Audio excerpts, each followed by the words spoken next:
Jose Carey from Vice Outdoors, bringing you another On the Water report. It's been a long time, and I apologize for that hiatus. But let's start talking fishing. Spring is just right around the corner. I am on the Oahe River, by the way. And let's start with the Oahe River since I'm here. The fishing is starting to pick up. It is still very cold. Ice can still be an issue. Really, the biggest deal is that the water is still very, very low. So what that means is those areas that were reds are still very exposed. So you still do want to mind your wading. But all active spawning activity is done for now. And it doesn't seem like the rainbows have started to stage up for their spring spawn. But that is just right around the corner. So still be very aware of those spawning beds.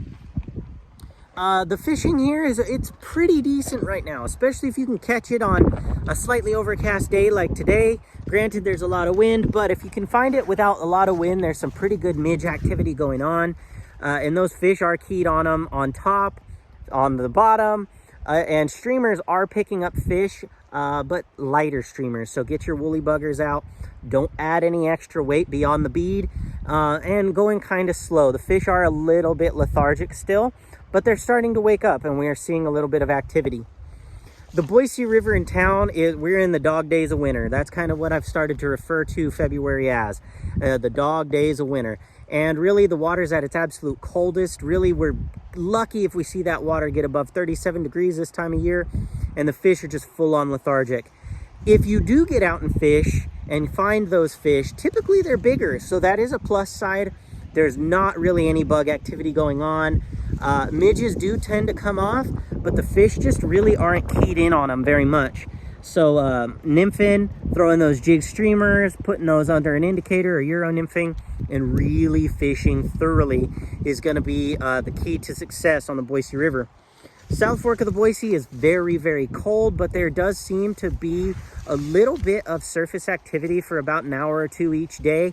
And that can be anything from midges to blue wing olives.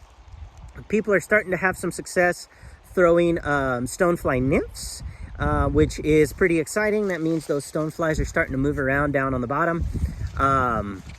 So maybe we will have a good stonefly year over there this year. Your stillwater fisheries are still going to be very frozen, but be aware this is going to be a great year for your stillwaters. We got a lot of snow this year, a good snowpack, so we're going to see some reservoirs fill up, or at least fill up more than they did last year. Let's just hope we get a good spring, consistent spring, and maybe we can see some of our rivers blow out a little bit more consistently this year. But the fishing is starting to pick up. Spring really is right around the corner. Have your midges and blue wings still. That's going to be king right now. And maybe even some attractor patterns, and depth is everything. No matter if you're on the Oahe, South Fork, or the Boise in town, you're going to want to really mind your depth. Find those fish. If they're on top, throw on top. And if not, grind through those riffles, pulls, runs. And do be aware that on the Boise and the South, or not the South Fork, but the Oahe, those brown trout spawn are still susceptible. So please be careful wading through the riffles. And if you can, go through a little bit deeper water to save those fish. If you have any questions, leave them down below. Like, subscribe. Thanks for stopping by in Tight Lines.